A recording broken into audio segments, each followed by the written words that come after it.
Hey guys, it's me, Meteor, and some of you guys may have actually heard about the news of what Nintendo's stance was taking on Let's Plays and other things like that, and a lot of you are probably wondering how I feel about the situation.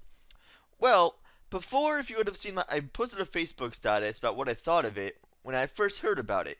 I honestly didn't think it was too big of a deal at first, and looking more into it, watching a few videos, and reading up on it, well, I've gathered a few things. First of all, it only applies to newer games, but not just newer games. Correct me if I'm wrong on this, but it only applies to newer games that are both published and developed by Nintendo. That means games like Pokemon and Kirby are completely safe from getting Nintendo's thing. But games like New Super Mario Brothers U, of course, will be enforced, and Nintendo will get the revenue from those games from people making Let's Plays on them. Do I agree with this? Well, before I kind of did. I mean, it is Nintendo's property, and they have every right to do this. I mean, I've seen some Let's Plays. People make money off Let's Plays that literally is just the game footage recorded without any commentary or anything. I'm not gonna call out any names of people doing that, but people have actually seriously done that. So if Nintendo's going to take down those or not take down those videos, but actually get the revenue from those videos, I completely understand that. But some people who legitimately put a lot of work into their videos, like I talk to Joe Conroy a lot. Well, not a lot, but I talk to him every now and then. He always talks to me like what he does to actually prepare for this new Let's Play, all his different sidebars and things he makes. It takes a lot of work, a lot of stuff that he puts into it. And in fact, the funny thing is that at the Zelda Symphony, when they actually did a orchestrated version of Majora's Mask music, apparently the producer, not the producer, the conductor, actually admitted that they didn't have enough footage of Majora's Mask, so they actually took John Conroy's footage and used it for the screen in the back. They even admitted to him as well, and he actually found it funny. But now Nintendo's taking a stance, like I said, where they're taking the revenue from Mark's videos and actually instead of taking and actually monetizing it themselves for themselves. I mean, this is really going to affect a lot of bigger. It doesn't really affect me too much because I don't really honestly make too much from this. I just normally do this for fun. But some people who honestly make a living off this, it's gonna be really bad for them. I mean, it's bad enough to lose a job in this economy at all. But if you're gonna be losing money from this kind of stuff, if you're relying on that kind of income from Let's Plays, I don't personally agree with that. I mean, a lot of work does go into them, and a lot of times, a lot of people actually do put a lot of work into editing them, making sidebars, constantly reading stuff and marking it down. It takes a lot of work. So I think it's kind of a stupid idea for Nintendo to try and pull this off. I mean, they have every right to do it, by all means. I mean, they actually do own the content, and essentially what they're doing is just essentially narrating video game footage that they're playing.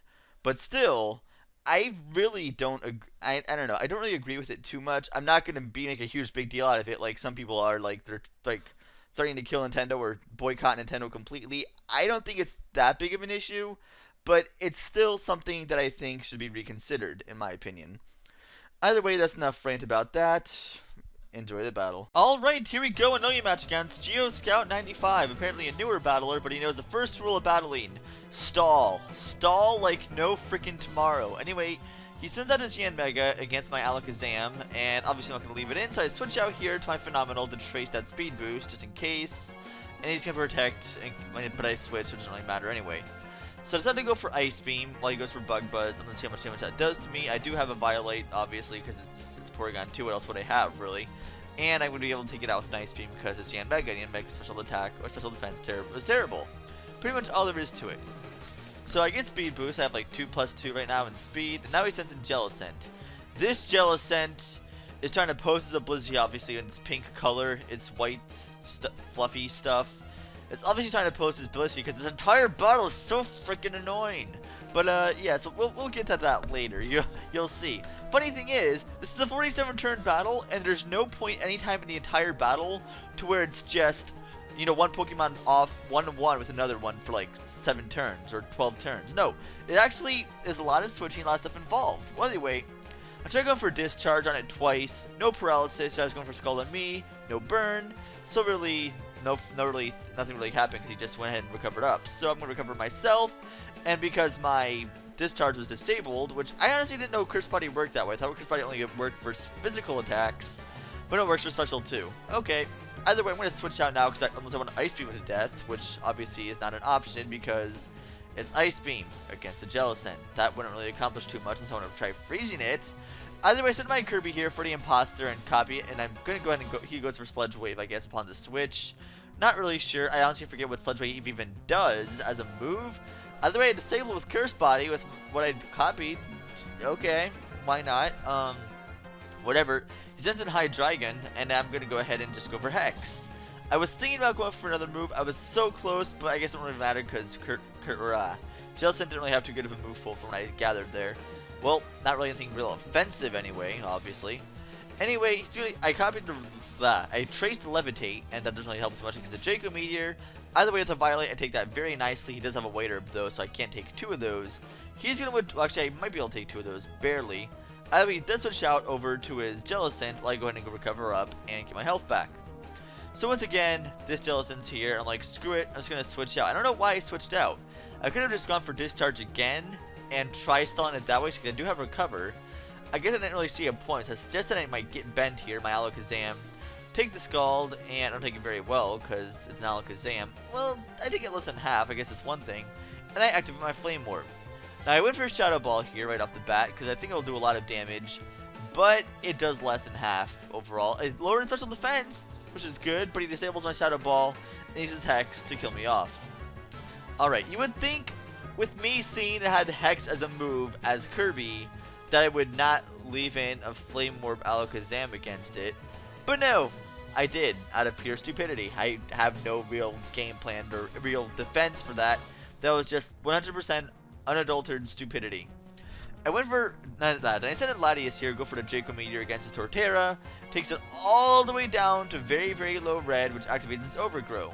But as I'll find out later, its only grass move is Wood Hammer, so that means he'll pretty much sacrifice himself with any attack. And now he sends in Magnezone. So I'm thinking, okay, I want to send my Porygon 2, trace its Magnapole, leave it in there, and finish out the Magnezone, because most Magnezones are pretty offensive, and I can just trace it off and kill it, and get it right now and recover off the damage. He goes for a T-Wave. Alright, so it's a bulkier variant. That's fine. I mean, it's a little bit bulky. It just has T-Wave, and it has Substitute. Alright, I got this. Gonna go for the Tri-Attack. It'll take 2 to actually break the sub this time, so it's still good. I'm paralyzed, and I have Recover.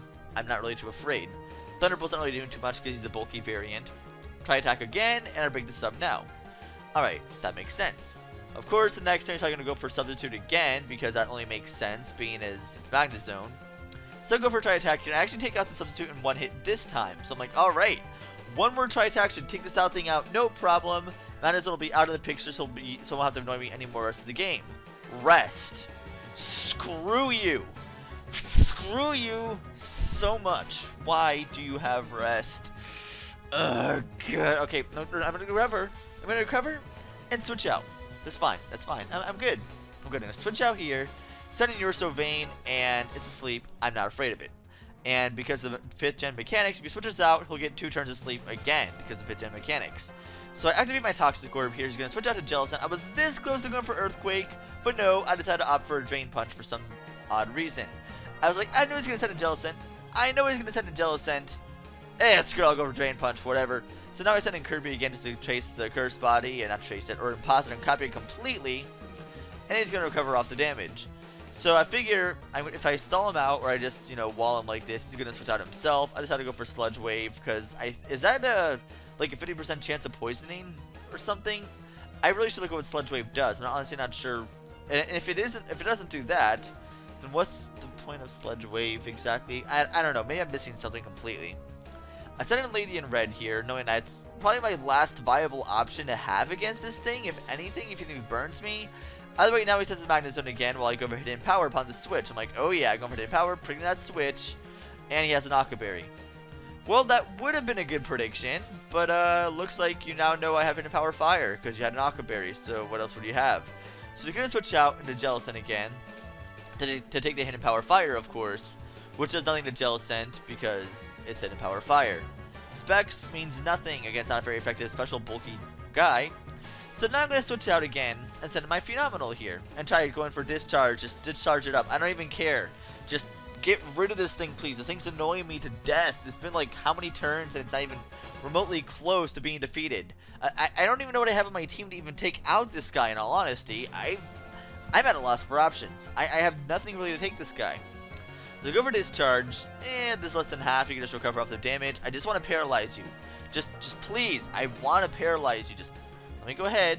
Go for discharge this turn. Well, come on, you'll paralyze at least once, please. Please paralyze. Please paralyze. Yeah, who am I joking? I think that actually did less damage looking at it. So this is pretty much a lost cause at this point. So now he's going to send in Magnezone again, who's asleep. Which gives me a free switch opportunity because it's asleep. And I can get paralyzed anyway, no big deal. I'm going to switch out and send a Lady in red. And I'm predicting him to switch into Jellicent. Or something else. I'm going to go for Draco Meteor here. And he's actually going to send in Volcarona, expecting my hidden power Fire. Luckily, I did predict this switch, and he does actually have a Focus Sash, so he's actually lucky that he doesn't have any hazards out on the field. Regardless, I can take it out with another Draco Meteor because it's 1 HP. Assuming I don't miss, and I don't, so that's good. Take out Draco Meteor, just take out that Volcarona right off the bat. So no setup for you. You're going to just die, and that's all there is to it, because your Volcarona, you're going to die. So now he's in Hydreigon again. Hydreigon. I really need to check Pokédex 3D again, see how it's pronounced. I just forget. I think it's Hydreigon or something like that. Anyway, he goes for Draco Meteor on my switch here, my Cobalion, and that did a lot of damage. However, since his special attack is now in half, I could easily get a free Swords Dance up no matter what, and now he sends in Jellicent.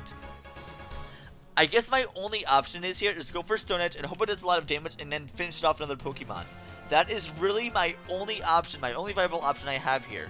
So I go for Stone Edge, I don't miss thankfully enough, and I'm going to get killed off by Scald. Alright, as long as I take it off with another Pokemon, it's in low enough health to where I can take it out with some other Pokemon. I'm good. I'm in a good position, in theory, to take it out. I know my Porygon 2 is not as fast as this Jellicent here, so I'm not going to send that in. I'm going to send in my Latias here, and just go for a Draco Meteor, which of the Magnezone avoids. So now I'm going to take this opportunity to switch into my Conkeldurr here, and this time I am going to go for the Earthquake this time. I know you're going to switch out. I know you're going to switch out into Jellicent. I know you are. You have no really other option. So you leave that in, take the Earthquake, and I do predict that, so it's going to go down, thankfully enough, so it's going to take it down. So, of course, poison damage, all that jazz. He's going to send in whatever, again. And it just goes for Draco Meteor on me and finishes off my Conkeldurr. Now, I was so close to going Mach Punch, I figured maybe I should go for Mach Punch, and I don't think it'll be able to kill me. Yeah, nope, I underestimated Hydreigons. So then I send my Kirby who is Scarfed, so I can easily outspeed the thing, because I know this thing is not Scarfed by my opponent here. So I go for the U-turn, super effective, gonna switch out into my Phenomenal here to take whatever Hydreigon's gonna do. And I chose to Levitate, no big deal. U-turn, he U-turns as well, so alright, we both just switched out, and that's it. He's gonna switch out this turn to Magnezone, and I don't know. We're gonna have to switch again. So much switching and stalling. It's ridiculous. So the thing is still asleep. Why is this thing not dead yet? It's freaking asleep. I don't get it. So Draco Meteor will take it out. Well, not quite yet, but one more Draco Meteor will take it out. Now, I guess he's just trying to whittle down my special attacks. He has like what, 2 dragons left or something like that. So Magnezone's gonna go down right now, and now he's gonna send in his Hydreigon again. I believe that's what he sends in. Let's see what he finds out here. No, he sends in Turtle Club, his Torterra, which I pretty much annihilated earlier. I don't want to try going for the... I don't want to waste my last Draco Meteor. I had one more Draco Meteor. I did not want to waste it on Torterra. So he's going to switch out upon my switch and send in Hydreigon. And I'm going to go ahead and he's going for Focus Blast on me. But thanks to a Violet, I take that very nicely, surprisingly enough. I thought it would do a lot more damage, but it doesn't quite kill me. That's all I want. I just want to do enough damage to kill you. That's all. Ice Beam to the face, Hydreigon's going to go down. So that leaves your last Pokemon, and that's going to be his Turtle Club, which is going to be his Torterra. I decided this is the perfect opportunity to let my Phenomenal die and send in a good contender here to beat it at its own game. Let's send in Kirby. And of course, I'm going to trace that, Imposter, and go for Woodhammer, kill it off, and of course, guys, that's going to be good game. Alright, now I've seen countless rants and topics about this whole situation that's going on here, but there are 2 particular groups I've seen complain that really just boggle my mind because they don't even really make any sense. And the first one I'm going to talk about are the people who are complaining Nintendo was taking their money, despite the fact they're making their Let's Plays off of an emulator. You know, it's fine if you don't have enough money for an actual capture device like this. Not everyone has the money for that. I mean, admittedly, even with my Cyberboard that I had before, I was actually using that, and I was actually using Desmond to actually use the save state from that to upload and record that way. That was before I got the capture device. But some people who run an emulator don't actually own the game themselves to begin with. So the people that are complaining about Nintendo taking the money from them and their ad revenue they're getting don't actually own the game themselves and don't even show Nintendo themselves that they want to support them. Kind of one-sided, don't you think? I really never understood the sense of those people complaining. They have really no right to complain about this. I mean, this might even be the reason why Nintendo's even doing this in the first place. The other group that kind of doesn't make any sense are the ones who say Nintendo's actually going to lose money out of this deal. I don't see it. I mean, I don't see enough complaints and enough anger for sales to be ruined in any way, shape, or form. I mean, for comparison purposes, let's look at Ubisoft. Remember when they were saying, oh, we're going to release Rayman Legends around, what was it, February 26th. Ah, yes, great day. 2 weeks before. Oh, yeah, we're going to make it multi-platform, delay it to September, and release it alongside all the other consoles. No, we're not going to release it early. In fact, that upset everyone. Everyone who's a fan of Rayman, Nintendo fans, it even upset the even developers of the game. Everyone was ticked off so bad to where Miiverse was completely filled with hate comments about Rayman, raid drawings and stuff. The Facebook page was completely spammed by everyone for like 2 weeks. It was so bad, even Ubisoft actually stopped posting on their Facebook page just to get the fans to be quiet and shut up. That didn't even work too well for them. It still took another like 2 weeks for people to actually die down about it. And I don't even think that is really going to affect sales too much. It's definitely going to affect Rayman sales. I mean, those are going to go like rock bottom once the game launches alongside GTA 5. But that's not the point. The point is here looking at Nintendo. Let's compare that to what Nintendo's facing right now. Let's look at Nintendo's Facebook page. Do you see any hate, any complaints, people saying they're not going to buy games on there? You have to really search for any comment on their posts at all. And the only comment you see is like, hey Nintendo's, why don't you, change your policy on LPs? And you see like maybe 2 thumbs up. That's not what I consider a hate-filled response that's going to lose sales. In fact, even when places like IGN post something like, hey look, Nintendo's changing their policy on this and trying to see what fans say, most of the fans, even on that subject of the topic, usually side for Nintendo. A lot of Let's Players who play for fun sided with Nintendo on this. Naka Talili, my all-time favorite Let's Player, doesn't even remotely care about this. Sugar Conroy, he feels saddened about it, but it's not going to stop doing Let's Plays or buy Nintendo games because of it. So, both those topics, I really think are just stupid. I mean, like I said before, I agree with some of the points, like I said in the intro. I just want to say the stupid comments are the way I view it on the outro. Anyway, see you next time.